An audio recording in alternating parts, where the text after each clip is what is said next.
1995년 6월 29일 저녁 6시쯤이었습니다. 삼풍백화점이 무너졌어요. 백화점이 무너진다는 사건, 초대형 사건이 터진 것이죠. 500명 이상이 죽었습니다. 이제 방송사에서 중계차가 급히 배치가 되고 생방송이 시작이 되었어요. 사건 기자들이 그 삼풍백화점 붕괴 현장을 보도하는데 어찌할 바를 몰라요. 내용을 종잡을 수가 없어요. 갑자기 와서 상황 파악이 안 된 것이죠. 그래서 초기 방송이 아주 엉망진창 죽을 쓰고 있는데 갑자기 20대 젊은 청년이 마이크를 잡게 되었어요. 너무나 생생하게 그 현장을 얘기해주고 있는 거예요. 왜냐하면 그는 삼풍백화점 바로 맞은편에 있던 주유소에서 일하는 청년이었습니다.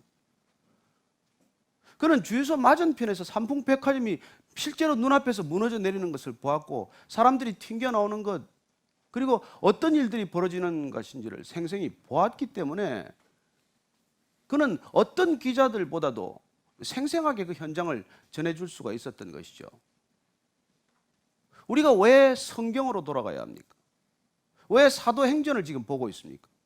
2000년이 지난 시대에 우리는 전혀 다른 시대를 살고 있는 것 같고 다른 교회를 경험해야 할 것 같은데 왜 우리가 초대교회로 돌아가야 한다는 말씀을 드리고 있습니까?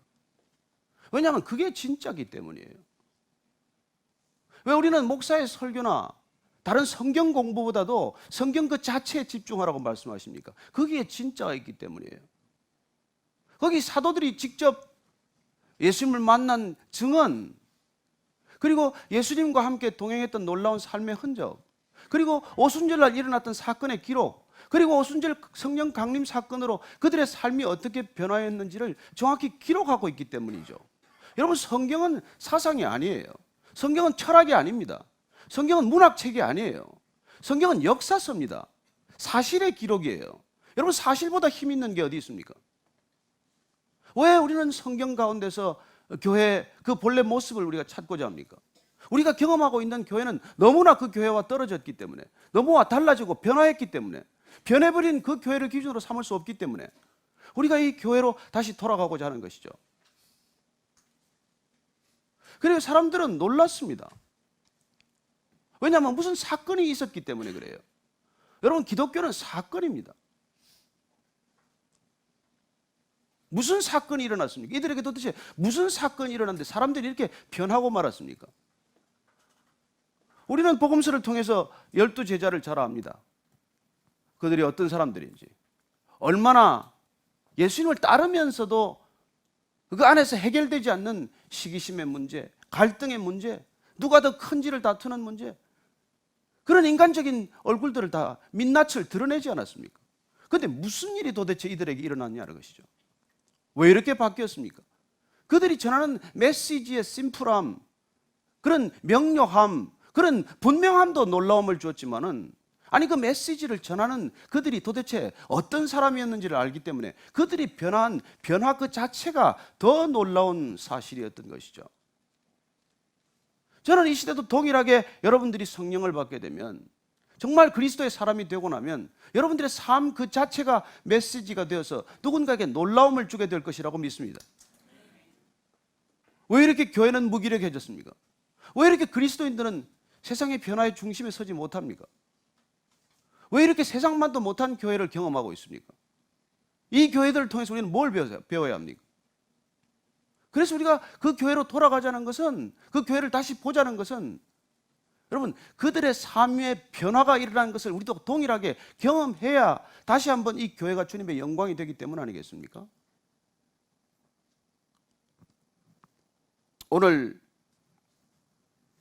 이 메시지를 전하는 베드로와 요한이라고 하는 사람들은 그 전에 그야말로 정말 누군가에게도 주목받을 만한 사람들이 아니었어요. 그러나 그들이 무슨 일이 일어났는데 전하는 메시지는 그토록 분명하고 그토록 강력해진 것입니까? 여러분, 아까 말씀드린 대로 기자는 현장을 보지 못하고 달려와서 지금 현장을 전하고자 하는 사람들이고, 아까 주유소 직원은 현장을 앞에서 목격했고 그 현장을 전하기 때문에 보았던 사실, 보고 들은 사실을 전하기 때문에 우리한테 대해서 그렇게 명료하게 들리는 것이죠. 여러분, 보고 들은 것을 전하는데 무슨 어려움이 있습니까? 사도 베드로가 무슨 밤새 설교를 준비했습니까? 무슨 성경 공부 강의한 교재안을 만들어서 밤새 연구를 하고 준비했습니까? 아니에요. 그런 어떻게 보면 아무 준비 없어요. 저는 산호세 집회 마치고 와서 너무 힘들고 어려웠는데 어제 밤새 밤늦게까지 설교를 준비했어요. 왜냐하면 저는 제가 직접 보고 들은 것을 전하지 않기 때문에 그래요. 그러나 이 사람들은 직접 보고 들은 사실들을 전하기 때문에 그들은 힘이 있고 그들은 그 사실을 전할 때 흥분하게 되고 그리고 그 열정이 옮겨 붙는 것이죠. 오늘 이 사도 베드로와 요한은 그 전한 메시지에 보면 놀라운 말씀을 선포하고 있습니다. 너희들이 버린 이게 모퉁이 돌이 되었다. 건축자들의 버린 논리 집 모퉁이의 기초석이 되었다. 이런 얘기를 어떻게 그들이 할 수 있겠어요? 어떻게 머릿속에 그 성경이 떠오르겠습니까? 다른 이로서는 구원을 받을 수 없나니 천하 사람 중에 구원을 받을 만한 다른 이름을 주신 적이 없다. 이런 담대한 선언은 베드로와 요한 그 옛날의 사람들을 보면 그들 성품이나 인격에서 나올 수 없는 메시지란 말이에요. 어떻게 해서 이 메시지가 쏟아지느냐는 것이죠. 여러분, 그게 무슨 사건이 일어났기 때문이고 그게 바로 우리가 오순절 성령 사건을 경험한 베드로와 요한은 도저히 그 이전과 이후가 같은 사람이라고 볼 수 없는 사람이죠. 만약 1년, 2년 전에 베드로를 기억하는 사람이라면, 만약 단 며칠 전에 베드로를 아는 사람이라면 그는 가야바 그 대제사장의 집에 가서 너 예수를 아냐? 예수를 부인했어요. 세 번째는 저주하면서 부인했던 사람입니다. 만약 그런 현장을 기억하고 있는 사람이라면 도대체 이 사람은 어떻게 된 거야? 그런 생각이 들지 않겠습니까? 예수님께서는 베드로에게 앞으로 어떤 죽음을 맞을지를 예언해 주셨음에도 불구하고 그는 그 예언에 관심을 가지기보다도 죄는 어떻게 됩니까? 요한 죄는 어떻게 되는데요? 그런 것에 관심을 가졌던 사람이 이렇게 변해버린 것이죠. 사도 요한은 어떤 사람입니까? 야고보와 함께 어머니 미세스 세베대한테 부탁해가지고 치맛바람 좀 일으켜서 예수님 예루살렘 입성하면 좀 더 높은 자리에 앉게 해주세요. 좀 출세하게 해주세요. 그런 부탁했던 친구 아닙니까? 근데 도대체 무슨 일이 일어나서 이들은 이렇게 담대한 사람이 되었냐는 것이죠. 저는 여러분들이 성령에 사로잡힐 때 정말 예수님께서 약속하신 그 보혜사 성령에 사로잡힐 때 여러분들은 더 이상 그 전과 그 이유가 같을 수 없는 사람이 될 것입니다. 그때 교회가 탄생하는 거예요. 교회가 무슨 구락부입니까? 교회가 무슨 취미생활하는 곳입니까? 아니에요. 보고 들은 것을 말해야 하는 사람들이 모인 것이죠. 자기 자신도 모르게 무슨 사건이 일어나는 것을 경험한 사람들이에요. 내 의지와 상관없이 어떻게 보면 그런 강권적인 사건이 나한테 닥친 것이죠.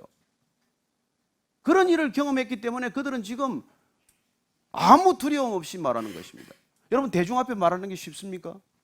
여기 여러분 누가 스피치 하는 사람들 들어있겠지만 사람들 앞에 나와서 말하는 게 쉽지 않습니다. 제가 방송국에 있으니까 그렇게 말 잘하는 사람도 방송국 그 카메라 앞에서 말 잘하는 사람도 직접 사람 앞에서는 말 못하는 사람들이 있어요. 그렇게 남을 웃기는데 나와서 간증하라 그러면 벌벌 떠는 사람들이 있습니다. 그런데 도대체 이 사람들이 어떻게 돼서 이렇게 담대하게 이 얘기를 할 수 있냐는 것이죠. 자기 자신의 능력이라고 보여지십니까? 그래요. 그 이전의 베드로하고는 전혀 다른 그런 모습을 우리가 보고 있는 것입니다. 오늘 13절 말씀은 그 놀라운 광경을 이렇게 전해주고 있습니다. 13절 말씀 같이 읽습니다. 시작. 그들이 베드로와 요한이 담대하게 말함을 보고 그들을 본래 학문 없는 범인으로 알았다가 이상히 여기며 또 전에 예수와 함께 있던 줄도 알고 그리고 그들의 담대함을 보았다는 것입니다. 거침없이 말하는 것이죠. 확신에 차서 말하는 것입니다. 분명한 믿음을 가지고 말하는 것이죠. 그래서 놀라웠던 것입니다. 어디서 저 담대함이 나오는 것인가? 그 본래 학문 없는 범인으로 알았대요. 못 배운 사람들이었죠. 여러분, 갈릴리 사람들은 제대로 배운 사람들이 없습니다. 예수님께서 제대로 배운 사람들, 스펙을 갖춘 제자들을 부른 게 아니지 않습니까? 여러분, 갈릴리에서 뭐가 좋은 게 나겠나? 그런 평가를 듣던 곳 아닙니까? 변방이라도 한참 변두리 아닙니까? 왜 예수님께서는 그런 사람들을 제자로 삼았냐는 것이죠. 사도 바울은 스펙이 다 갖춰진 사람이에요. 하나님께서는 물론 그런 사람도 부르십니다. 하나님께서는 모세와 같은 사람도 부르시고 다윗과 같은 사람도 부르시고 또 사도 베드로 같은 사람도 부르시고 또 사도 바울과 같은 사람도 부르세요. 그러나 어떻게 불렀건 그들이 하나님께 쓰임을 받을 때까지는 반드시 어떤 시간이 필요하다는 것입니다. 사도 바울은 그 부르심을 알았고 그 부르심의 이유와 목적을 깨달았던 사람이에요. 나를 왜 부르셨나? 나를 왜 부르셨나? 고린도전서를 한번 볼까요? 고린도전서 1장 26절에서 29절까지 말씀 한번 같이 읽겠습니다.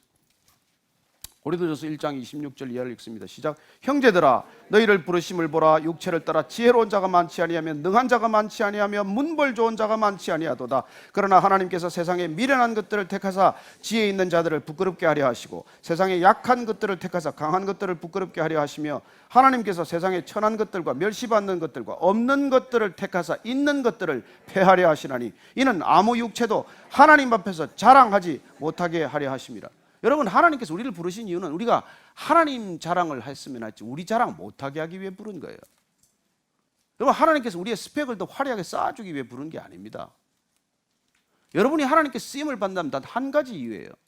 나는 자랑할 것이 하나도 없고 하나님께 자랑할 것이 있다는 것을 말하기 위해서예요.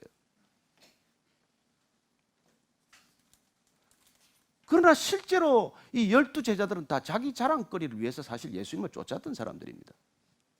예수님의 능력을 보니까 저분 쫓아가면 뭔가 일이 생길 것 같은데, 저분 쫓아가면 내 스펙이 한번 점프할 것 같은데, 그런 사실 생각을 가지고 따랐던 사람들이에요. 그러나 그들은 내가 중요해서 예수님을 따랐던 사람들이지만 성령이 오셨다는 것은 내가 중요해서 더 이상 하나님을 믿는 존재가 아니라 하나님이 중요해서 하나님을 믿는 존재가 된다는 뜻입니다. 그래서 그분이 우리 안에 오시면 비로소 우리는 더 중요해지고자 하는 그런 욕망으로부터 자유로워지는 것을 경험하는 것이죠. 조금 더 나은 자리에, 조금 더 돈이 많이 생기는 자리에, 조금 더 사람들 주목받는 자리에, 그 자리에 가기 위해서 그렇게 애를 쓰고 살다가 예수님을 만났다는 것은 더 이상 그런 삶의 상향적 욕구에서 시달리지 않는다는 것을 뜻하는 거예요. 그런데 세상 사람들하고 구분이 안 되겠습니까? 세상 사람들이 너나 나나 뭐가 다르냐고 얘기하겠습니까? 어떻게 그럴 수가 있겠습니까? 오늘날 교회가 번영신학이나 성공신학을 가르친다면 예수 믿으면 세상 사람들보다 더 잘 된다는 것밖에 무슨 얘기를 복음으로 전해줄 수 있습니까? 아니요. 그 얘기가 아니에요. 그래, 여전히 나를 위해 하나님이 필요한 사람들은 여전히 내가 더 중요하죠. 하나님을 믿어도 내가 더 중요한 존재죠. 그러나 하나님 때문에 하나님을 믿는 사람들은 내가 죽는 것을 경험한 사람들이에요. 오늘 세례 받으셨지만 7분들은 기억하십시오. 오늘 장례식이라는 거 기억하십시오. 사람들이 축복한다고 난리지만은 뭐 축복은 무슨 축복이에요. 이제 여러분들 죽었는데 이제 나는 죽고 이제 내 안에 그리스도가 살기 시작하신 거예요. 그래서 내 안에 계신 그분을 여러분들이 의지하지 않으면 나를 의지하는 패러다임에서 못 벗어납니다. 그래서 믿고 나도 하도 달라지는 게 없어요. 여전히 나는 나일 뿐인데 뭐 나를 떠받쳐주는 하나님, 나를 더 잘되게 하는 하나님, 내 소원을 성취하는 마법과도 같은 하나님, 그런 하나님을 계속해서 부르짖기 시작하면 여러분, 나는 인격도 달라지지 않고 나의 신앙은 아무 변화가 없어요. 왜 성령을 의지하라고 말씀하십니까? 그런 인간의 본성 자체를 뿌리째 바꾸는 일은 성령 하나님이 오셔야만 가능한 일이고, 그분이 아니고서는 우리 안에 어떤 진정한 변화도 일어나지 않기 때문이죠. 그러나 그분이 우리 안에 오셨다는 것은 이제는 더 이상 내가 나를 의지하지 않고 나보다 더 큰 분을 의지하게 되고, 나보다 더 크신 분이 내 안에 있기 때문에 더 이상 사람이 두렵지 않은 존재가 되는 것이죠. 왜 이들이 담대해졌습니까? 내 안에 사람보다 크신 이가 있기 때문이죠. 저는 여러분들이 하나님이 내 안에 계시기 때문에 사람을 두려워하지 않게 되기를 바랍니다. 그렇다면 교만합니까? 담대하기 때문에 교만합니까? 아니에요. 진정한 담대함이야말로 진정한 겸손입니다. 그 담대함은 사람을 기준 삼지 않고 사람을 두려워하지 않고 그리고 사람에게 휘둘리지 않기 때문이죠. 여러분, 이 세상의 모든 문제들은 사람 두려워하기 때문에 생긴 일입니다. 어떻게 하면 인정받을까? 어떻게 하면 저 사람보다 더 잘 될까? 그래요. 그런 비교하고 그런 안타까운 삶을 지속하다가 결국은 사람들한테 묶이는 것을 경험해요. 나보다 잘난 사람이 우상이 되면 더 비참합니다.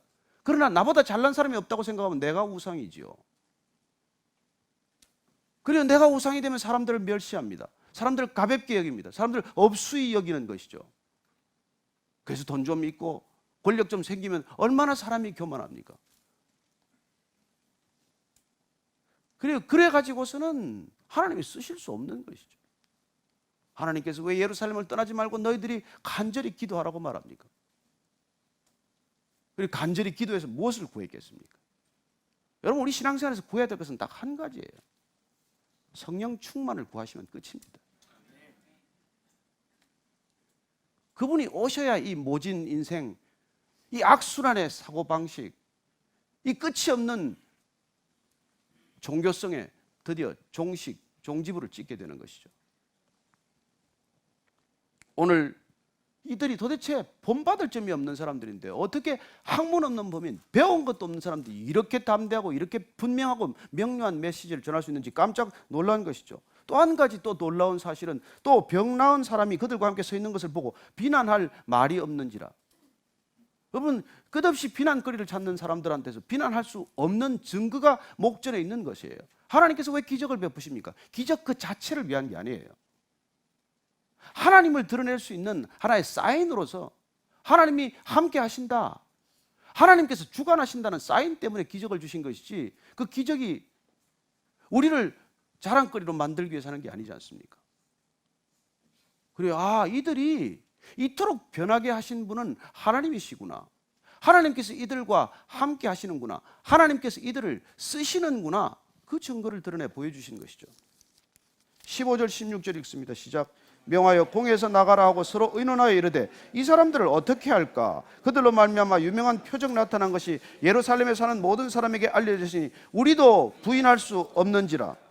공회에서 나가라 그러고 이 사람들이 어찌할꼬?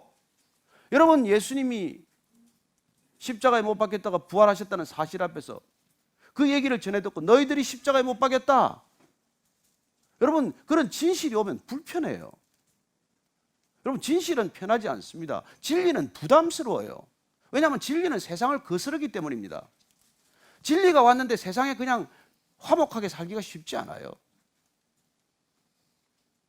그러나 그런 진실이 진정한 능력이고 진리가 우리의 진정한 삶의 뿌리이기 때문에 우리가 그런 진리와 진실을 경험하게 되면 더 이상 세상 속에서 세상과 타협하며 살 수만은 없는 존재가 되는 것이죠.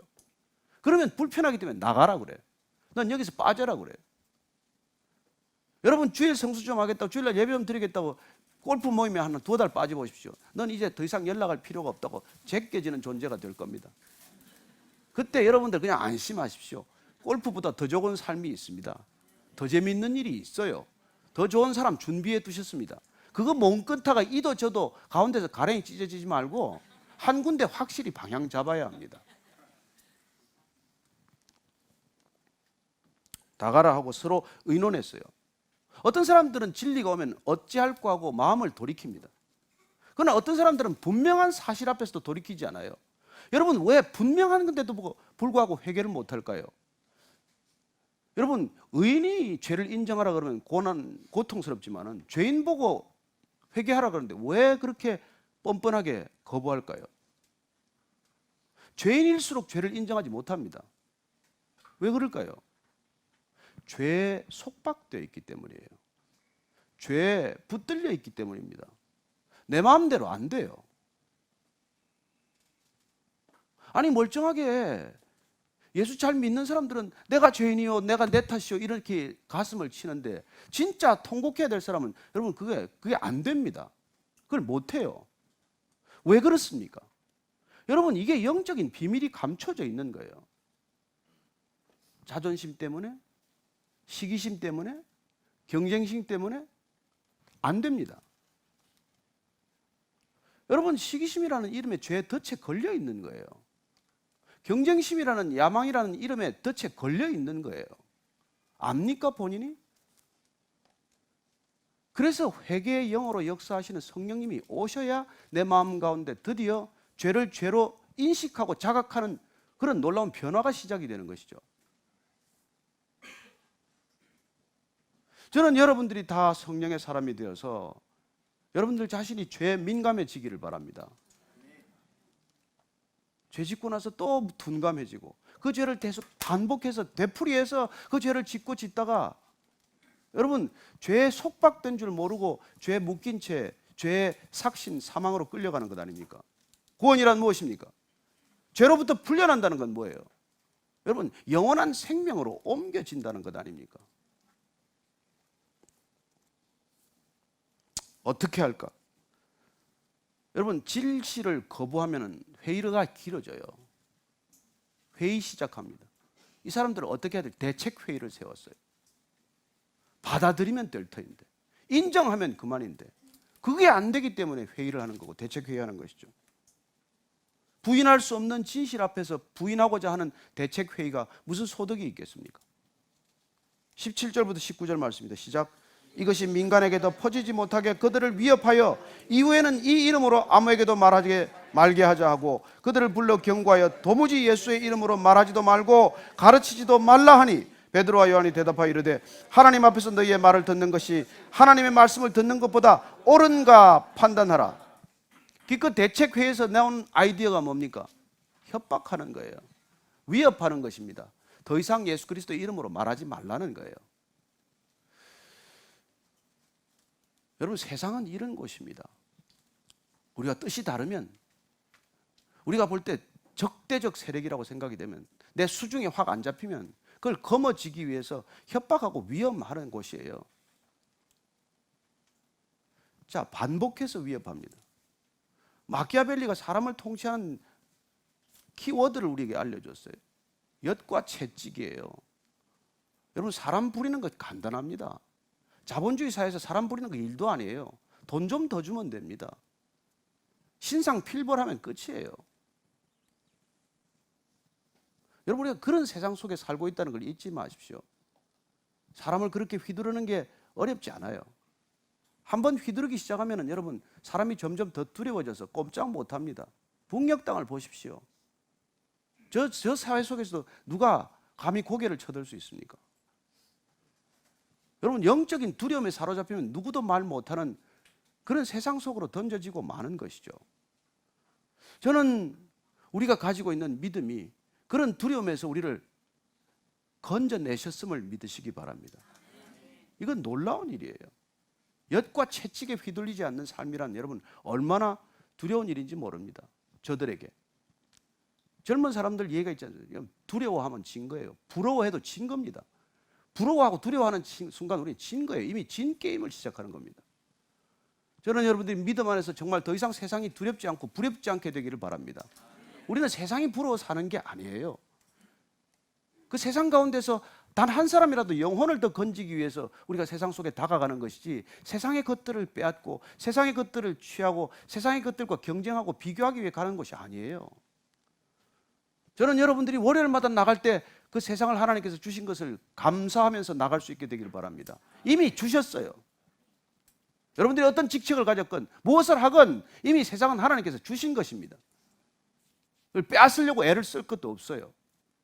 어떻게 하면 그들에게 이 세상이 하나님께 속했는지를 증언하러 가는 것이지 그들과 싸워서 쟁취하러 가는 게 아니라는 것이죠. 안 믿어지는 표정 그만하세요.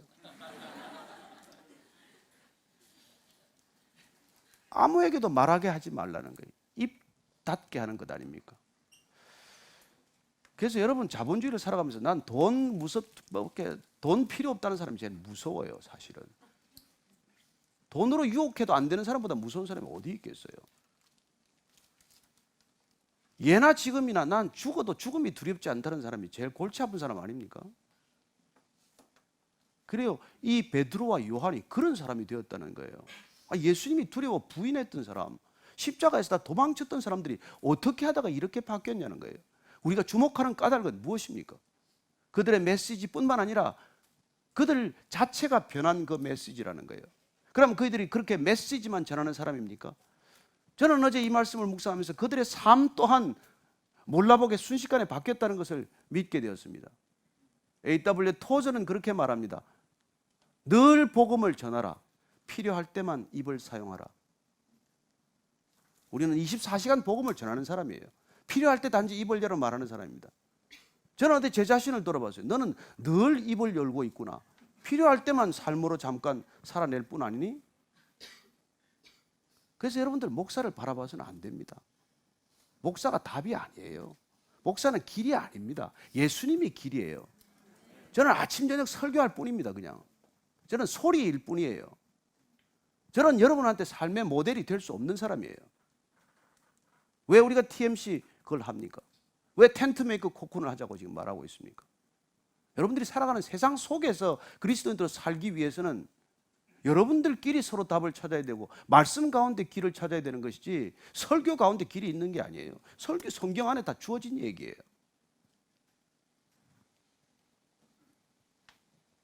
진실을 말했기 때문에 이 사람들이 불러서 지금 넌 더 이상 예수 그리스도 이름으로 말하지도 말고 가르치지도 말라고 협박하고 있는 것을 듣게 됩니다. 근데 놀랍게도 베드로가 이렇게 대답합니다. 너희의 말을 듣는 것이 하나님의 말씀을 듣는 것보다 옳은지 판단하라고 말합니다. 여러분, 사람의 말이 하나님의 말보다 더 두려우면 이런 얘기 할 수 있겠습니까? 내 안에 계신 하나님보다 내가 더 중요하면 이런 말 할 수 있습니까? 그래서 나를 위한 하나님 신앙인지 하나님을 위한 하나님 신앙인지는 언제 구별이 됩니까? 언제 식별이 됩니까? 언제 한눈에 드러납니까? 위험이 오면, 목숨이 경각에 달리면, 내가 손해볼 일이 생기면 그때 우리의 신앙의 본 모습이 드러나는 것이죠. 무엇 때문에 하나님을 믿는지, 우리의 신앙은 과연 뭘 위한 것인지. 여러분, 위험이 오면 한순간에 드러나는 것 아닙니까? 베드로가 지금 이런 이야기하면 어떤 결과가 올지 모르고 지금 이런 얘기합니까? 정신없이 하는 얘기일까요? 아니에요. 예수님도 이런 얘기하다가 십자가 졌습니다. 그는 이제 더 이상 그게 두렵지 않기 때문에 사람의 말이 옳은지 하나님의 말이 옳은지를 너희들부터 판단해보라. 우리가 왜 너희들 말에 순종할 수 없는지, 왜 우리가 하나님 말에 순종해야 하는지를 지금 담대하게 얘기해주고 있는 것이죠. 그리고 놀랍게 20절 이렇게 말합니다. 같이 읽습니다. 시작. 우리는 보고 들은 것을 말하지 아니할 수 없다 하니, 보고 들은 것을 말하지 않을 수 없다. 그들 안에 지금 불이 주어진 거예요. 우리 속담에 가만히 있으면 중간은 간다 그래. 그래서 입 닫고 살아도 중간은 살 수 있습니다. 그러나 말하지 않을 수 없는 메시지가 있다는 거예요. 여러분들 가슴에 꺼지지 않는 불이 있다는 것입니다. 여러분들 가슴에 어떤 일이든지 이걸 전하지 않고서는 배길 수 없는 그런 메시지가 있다는 거예요. 그걸 말하지 않을 수 없다는 것입니다. 그게 나를 위한 신앙이면 참겠죠. 그러나 하나님을 위한 믿음이면 못 참습니다. 저는 여러분들이 하나님 나라를 위한 진정한 신앙인이라면 입을 닫을 땐 닫겠지만 입을 열어 반드시 복음을 증거해야 될 때는 증거할 수 있다고 믿습니다. 그때 나를 의지하지 마십시오. 그때 온유와 겸손으로 대답할 준비를 하고 있으면 성령님께서 여러분들의 입술을 사용하셔서 반드시 해야 할 말씀을 하게 하실 것입니다. 담대하십시오. 나를 의지하면 두려워져요. 나를 의지하면 점점 두려워집니다. 나를 의지하면 나보다 큰 사람 보면 두렵습니다. 나보다 잘난 사람 보면 보기 싫습니다. 그러나 여러분들이 내 안에 계신 하나님을 의지하면 여러분, 하나님 앞에서는, 절대적 기준 앞에서는 인간은 불쌍할 따름이에요. 누구나 다 죄인이기 때문에. 제가 여러분들에 대해서 다 일일이 몰라도 됩니다. 내가 아는 것은 여러분들 다 죄인이라는 거예요. 그래서 여러분들의 직업도 저한테는 의미가 없고 그게 별로 중요하지 않아요. 여러분들 안에 하나님이 계시냐 안 계시냐가 중요하지, 여러분들이 지금 뭘 하느냐 그렇게 중요하지 않습니다. 여러분, 그래서 하나님 앞에 서면 나는 점점 작아지는 사람이 돼요. 왜 세례 요한은 점점 작아졌습니까? He must be greater and greater. 예수님은 점점 커져야 되고 위대해져야 되고 I must be smaller and smaller. 나는 점점 작아져야 된다고 고백하겠습니까? 여러분, 그분 앞에서 작아져야 정상이지 그분 앞에서 더 커지는 게 정상입니까? 아니요.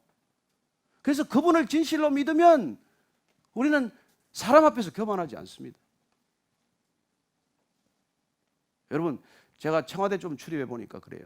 거기 오는 사람들 아무도 큰 소리 안 칩니다. 걷는 것도 조심해. 대통령만 있어도 여러분 그곳은 그런 곳으로 변합니다. 만약 이 자리에 하나님이 정말 계신다는 것을 여러분들이 믿을 수 있으면 여기서 무슨 일이 있겠습니까? 하나님은 의식되지 않고 나만 의식 때문에 그런 것이죠. 보고 들은 것을 말하지 않을 수 없다. 그분께서 깨닫게 하실 것을 말하지 않을 수 없다. 여러분들 왜 성경을 읽어도 여러분들 전도가 안 됩니까? 왜 이토록 오랫동안 여러분들이 교회를 왔다 갔다 해도 여러분들 담대하지 못합니까? 보고 들은 게 없어서 그래요.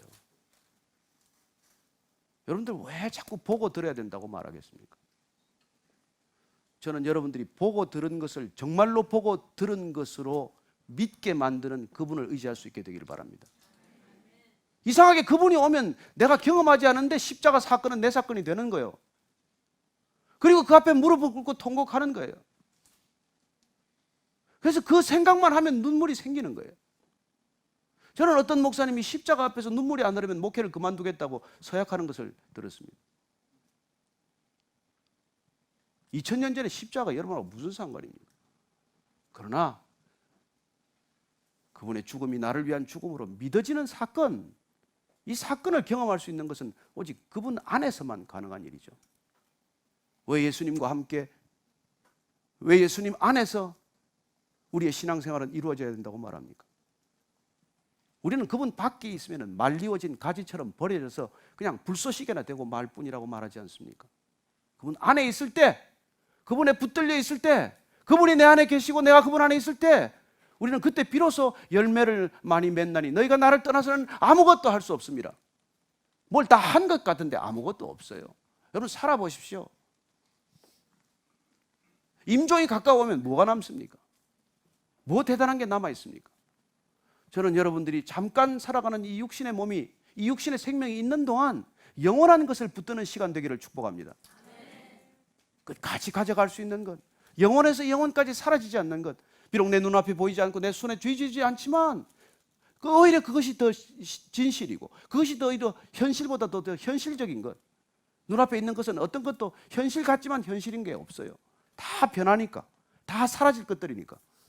제가 장담할 수 있지만 여러분들 50년 후에도 이 자리에 앉아있을 사람 아무도 없습니다. 우린 다 사라질 거예요. 바람처럼 사라지고 말겠죠. 저는 요새 날마다 죽음을 묵상합니다. 죽음 이후를 묵상합니다.